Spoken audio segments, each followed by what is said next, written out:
Hello, I'm Tara Brabazon, and I'm the Dean of Graduate Studies at Charles Darwin University. And welcome to Outrider 32, SoS, Scholarship of Supervision. Now, I know SoS seems to be a cry for help, and maybe this Outrider sort of is, but it has really a singular imperative. I'm going to introduce SoS, the Scholarship of Supervision, to you with the goal of creating a new heading on your CV. So you start to publish at least one article during your candidature on SoS, the Scholarship of Supervision. And that will enable a whole series of jobs and interview opportunities for you, and also consultancy. So this week really does matter. It has a goal, it has an imperative, it has a structure to it. So, SoS, the Scholarship of Supervision, is the doctoral equivalent of SOTL, the Scholarship of Teaching and Learning, which of course was our gig last week. It's a way to critique the experiential and hyper-individualised ideology that dominates the supervision of doctoral candidates. The assumption that, all right, well, I've done a PhD, therefore magically you have the expertise to supervise one. Doing a PhD and supervising a PhD are different entities, and it creates profound problems in doctoral education when we have that slippage between experience and expertise. There's also a critique through SOTL that's the critique of education and education studies as a discipline that we talked about last week, because SoS works from the premise that the supervision that exists in social work or physics or cultural studies, they're different types of supervision.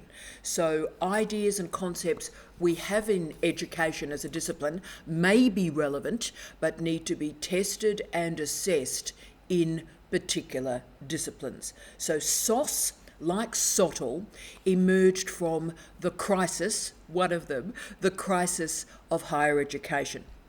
You see, what's happened is, through much of its history, doctoral supervision has failed in our universities, and the key proxy for that failure is the very high attrition rates that exist in our PhD programs.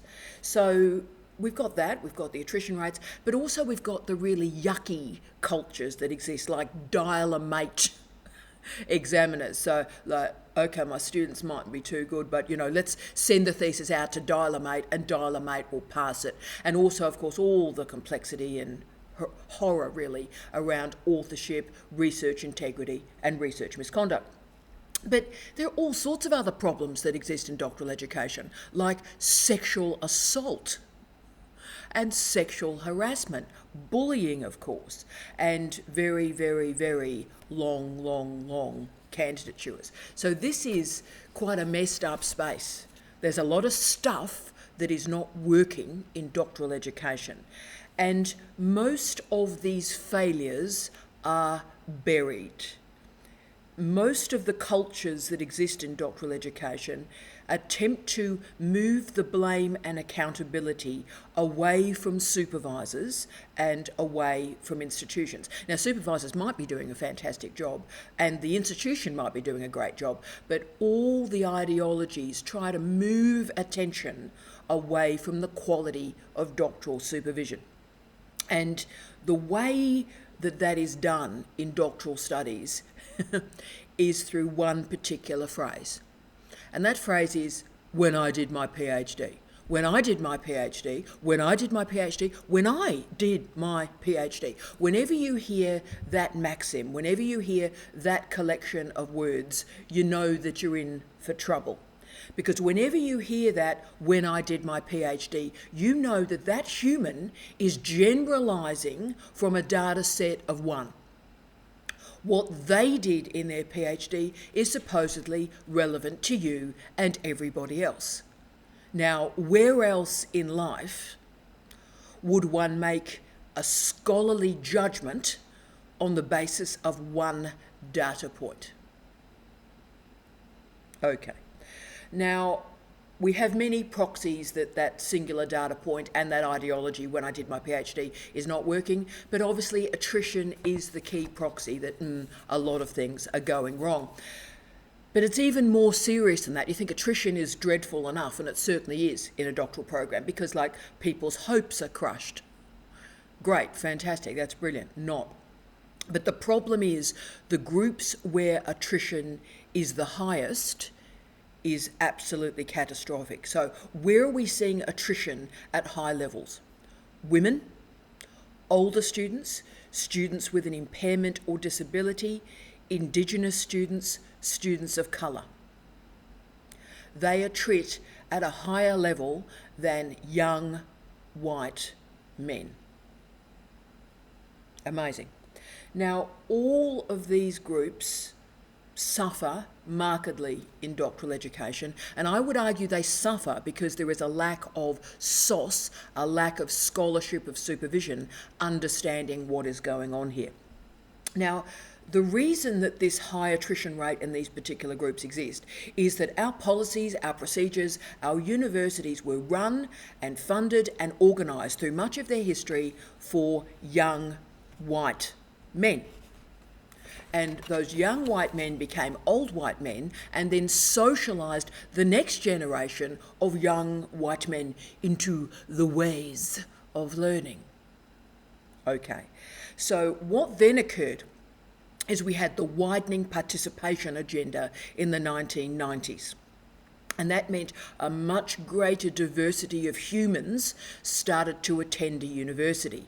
And of course, with the lag in place there, through the early 2000s, the doctoral programs started to diversify after the undergraduate programs diversified. So as you can see, by the early 2000s, attrition and all the problems in doctoral education started to become really, really clear, because it became obvious that the data set of one, where I did my PhD, was actively harming a whole series of groups that had been excluded for doctoral education throughout higher education history.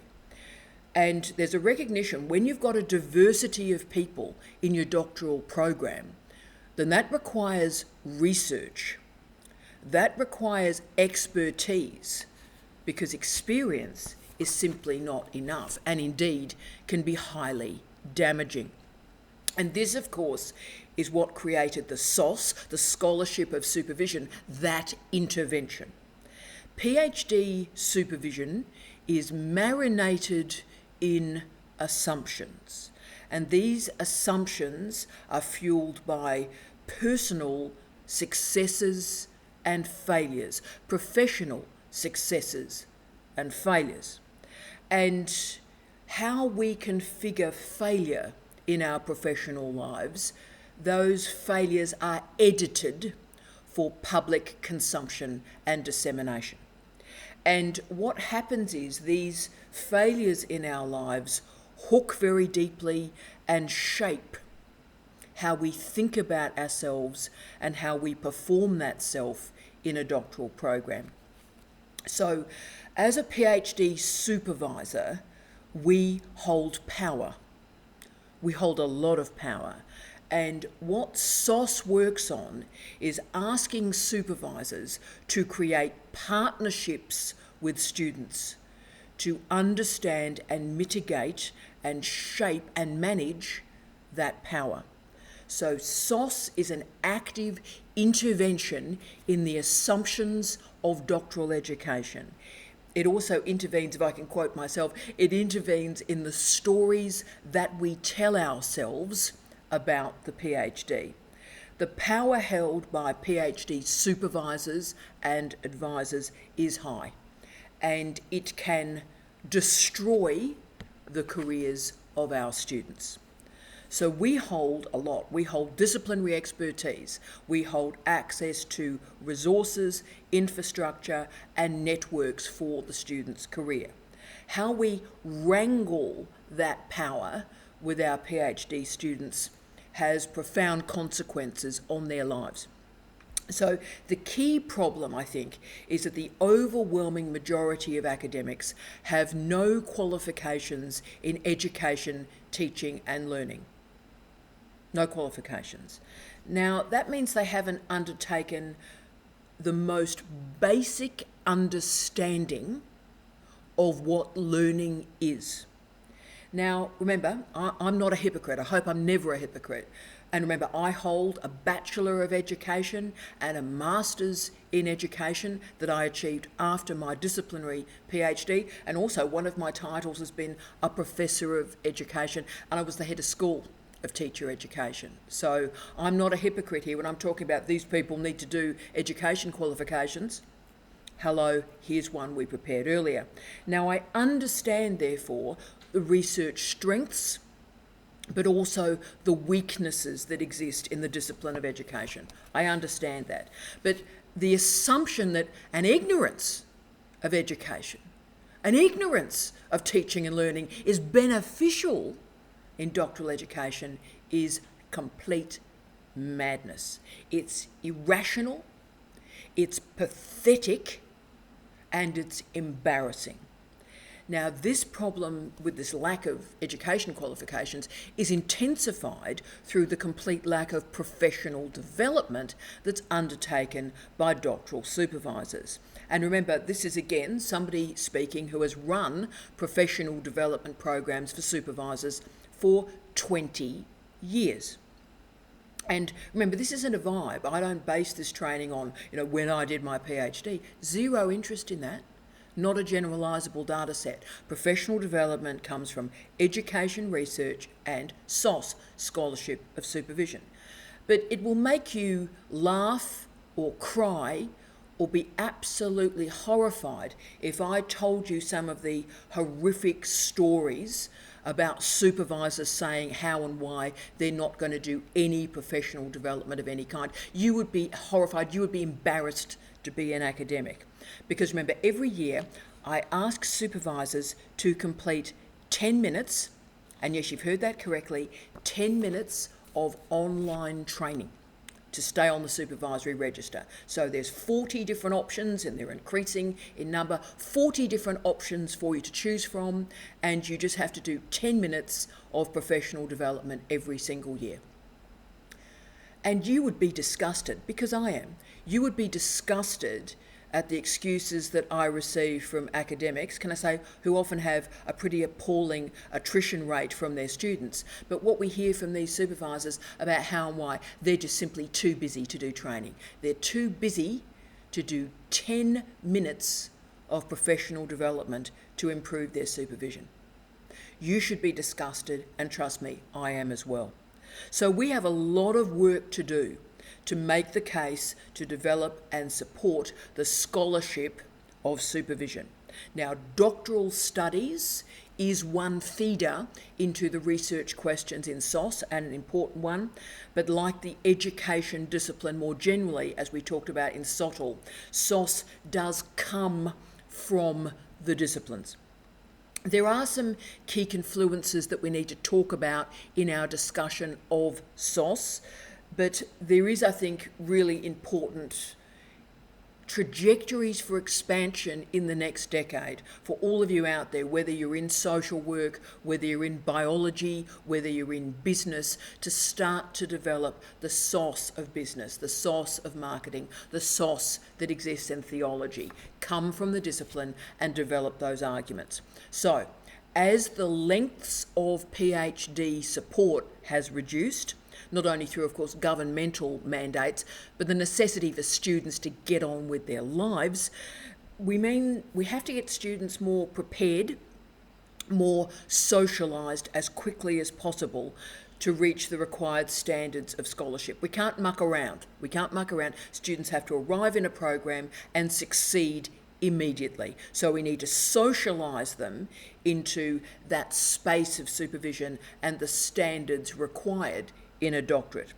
Now, universities try and help students through orientation programs and induction programs that start to speak the words, to reveal the assumptions that exist in doctoral education. And all of those programs are crucial and fabulous.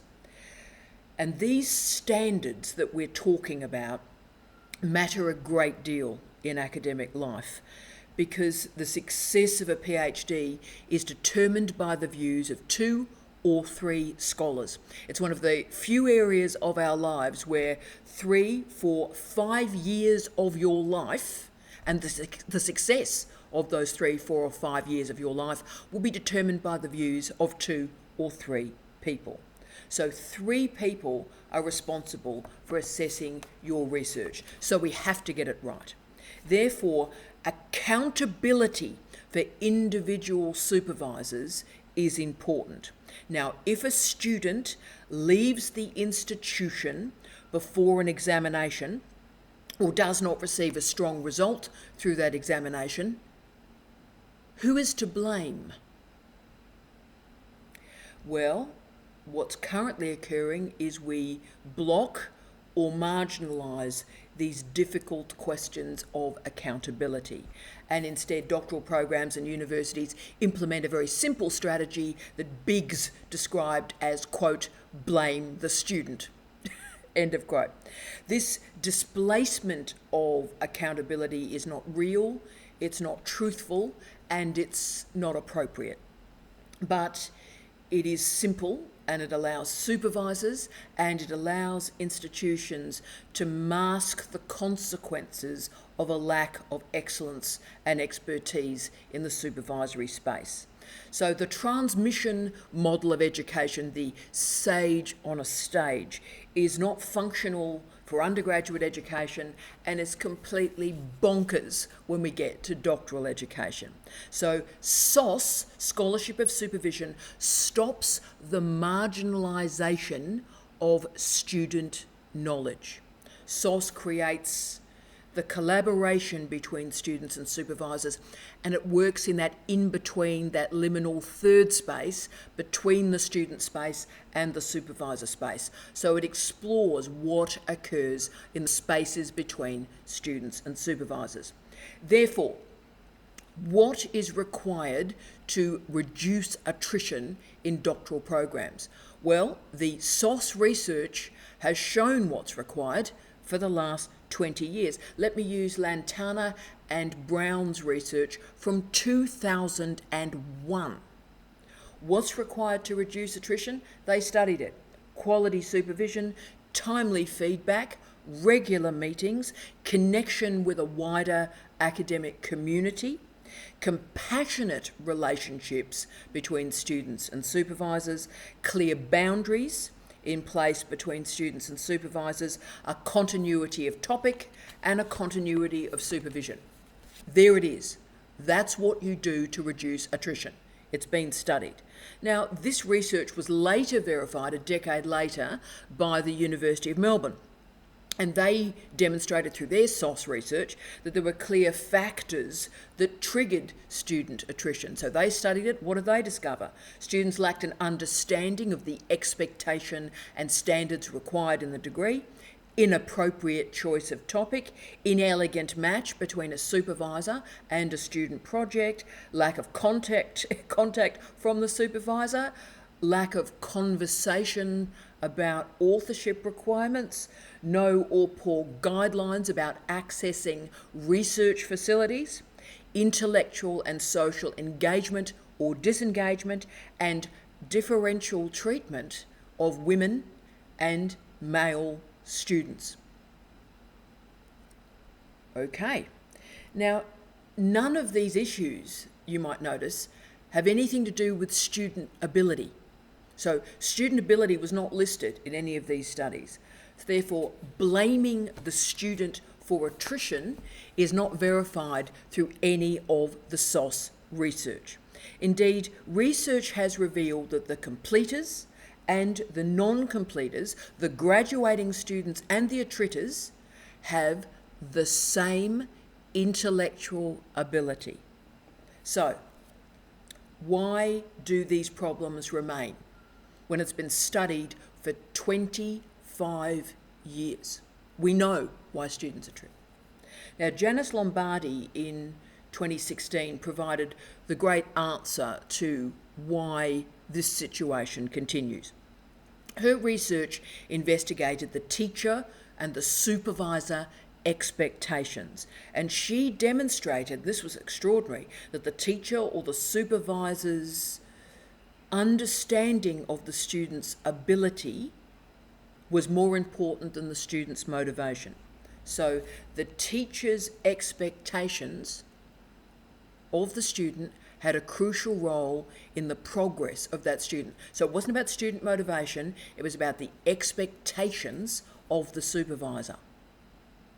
Okay, so translated from SOTL into SoS, if a supervisor has a low expectation of a particular student, perhaps on the basis of age, or gender, or race, or sexuality, or disability, or impairment, then they are less likely to graduate. Okay, so this is a really powerful finding. This is a powerful finding. This finding needs to transform our higher degree programs. And it demonstrates, of course, this self-perpetuating cycle about how a particular version of supervisor continues to supervise people just like themselves, and people that are not like themselves are treated. See how this continues and continues and continues in our universities.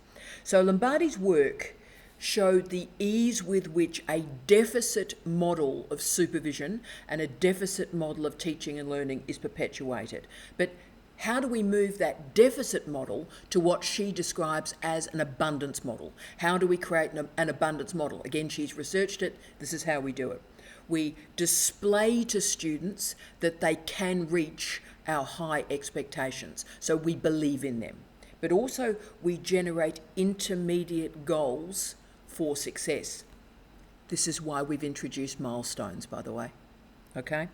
Assist students in managing their fear of failure. So in other words, academics stop editing our stories of success and failure, and we speak the truth so students can manage their own narratives of failure and success. We also create data-driven short-term successes. So we work out what a short-term success is, create a target, and ensure the student can reach it. And of course, produce scaffolded instruction.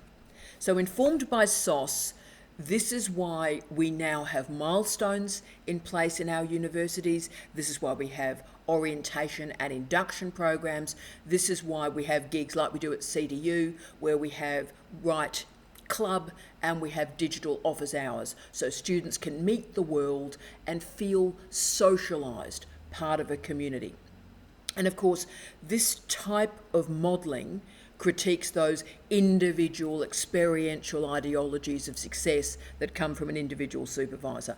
And that's why we also have information literacy programs in place so students know what they know and know what they don't know.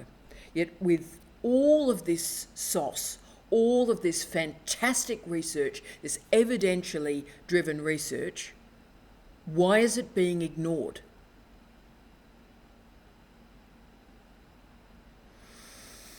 One answer is it's easier to blame the individual student for failure rather than recognise this toxic and failing system. Students, of course, will continue to blame themselves, summoning tropes and descriptors from like imposter syndrome or their intellectual inadequacy, or that they're feeling stress and anxiety, mental health concerns. Remember, the longer a student is enrolled, the more likely they are to develop mental health concerns. Right. So these behaviours, these states are proxies, perhaps inelegant ones, but they are proxies for a deficit model of supervision in place. So the deep institutional and sectorial work we have to do will transform doctoral education and our doctoral systems. But it begins with critiquing the notion that the supervisor is Yoda, that their individual experience of supervision can be generalised to any other human being. But of course, it continues to this day. But when we start to value SoS, the Scholarship of Supervision, then we have learning-led research that emerges in the space between students and supervisors. SoS must be modern, it must be current. SOTL, of course, emerged from the crisis of higher education, one of them, and there have been many, and it came in many ways from Boyer's 1990 report. But similarly, SoS emerged from the crisis in doctoral education as our doctoral programs expanded in numbers and in their diversity through the 2000s. This field is moving very quickly and it's very, very exciting, and it's a pleasure to be a part of it, really.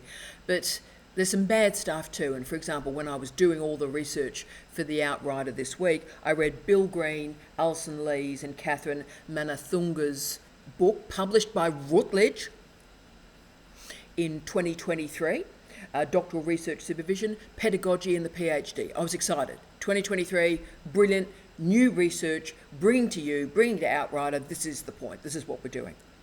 And only when reading it, and of course acknowledging the tragic death of Professor Lee, I saw that this 2023 book was based on an ARC grant from the 1990s with trailing publications from the 2000s that were republished in this book. Now, so I was horrified, and of course I'd paid for it.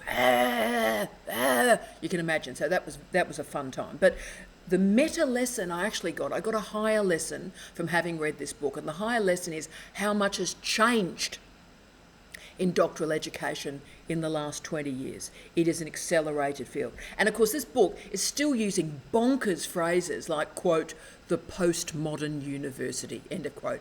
Are you kidding me? And of course there's way too much Foucault without sort of theorising what's happened after Foucault's death and the radical revisioning of his work. You really can't use him much anymore, but this book is just simply punctuated by Foucault. And also the focus on, and I'll use the quote, induction to academic intellectual life, end of quote. Now, that phrase may have been meaningful in the 1990s, man, but we have students, in fact, most of our students in our programs, who have absolutely no intention of entering academic life, let alone an intellectual life. And let's be frank, and I'm speaking to all of us out there who have got a real proper kicking through our career in higher education. We must not romanticise our universities as workplaces. They're places of bullying, toxicity, instability, restructure after restructure after restructure, theft, intellectual theft, sexual assault and sexual harassment. If we are dinkum, and I hope I always am, if we dinkum about inducting our students into academic intellectual life, then we have to induct our students into the exploitation, the marginalisation, the bullying, the theft.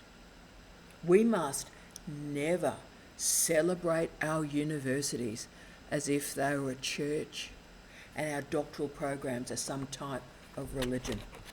This is a dirty, messy business. And therefore it's up to all of us who are writing SoS to write in, with and through this crisis. And we do that by creating new and innovative partnerships between students and supervisors. Doctoral programs matter so much. That's why I'm in this job. There's all this rhetoric in our universities, about, the teaching research nexus. Pick a strategic plan, it'll have teaching research nexus in it. Well, you know what? The one place in the university where that teaching research nexus is real is in our doctoral programs. So why don't we summon the SoS research and research that? This is the Scholarship of Supervision. The narrative of an individual higher degree student suffering trauma, surviving an ordeal like their supervisor. This desire that, we sort of tell the Star Wars origin story. I am your father, Luke. This stuff's over, right? This stuff is like we're replacing ourselves. Let's hope we're not replacing ourselves. We are training the next generation to be better than us and try and heal our universities. That's what we're doing. The time has come for us to build our scholarship of supervision. So think about your CV, think about your candidature. And what I'd ask is you leave the space in your candidature for at least one article about SoS. Now, my student, the wonderful Piper, You're wonderful, Piper. Piper and I, right at the start, when we were doing our orientation induction, we said we were going to write 6 articles of SoS through her candidature. We've already written one, and we're into the second one now, and I'm terribly proud of Piper. And we're using SoS as part of our scholarship and writing program to consider the complexity of the current positioning of a higher degree student in our university. So our project for these 6 articles is to test and probe the relationship between teaching and research today. So we are opening up these spaces of supervision to scrutiny, to research, to peer review, to dissonance, dissent. The goal of SoS is to offer a different lens on doctoral education, beyond the focus on the individual or the dyad, and certainly beyond self-help. Through SoS, we investigate how to enhance our supervisory processes and practices through widening access and to improve doctoral experiences. What we're trying to do is move beyond individuality and description and to research and analysis. And remember, please remember, SoS lives in that very delicate space between students and supervisors. It challenges our foundational assumptions about supervisory meetings, about feedback, about completion, and about standards. It also asks that we all, it's a big one this, think about our interactions, the interactions between supervisors and students, how they're organised and why they are organised in that way. SoS, within our different disciplines, activates the intricate ecology of doctoral supervision, and hopefully it always revels in contestation rather than consensus. It offers a new way of thinking about doctoral education. This is our future. So let's build that together, one SoS output at a time. I wish you love, light, and peace. Tea out.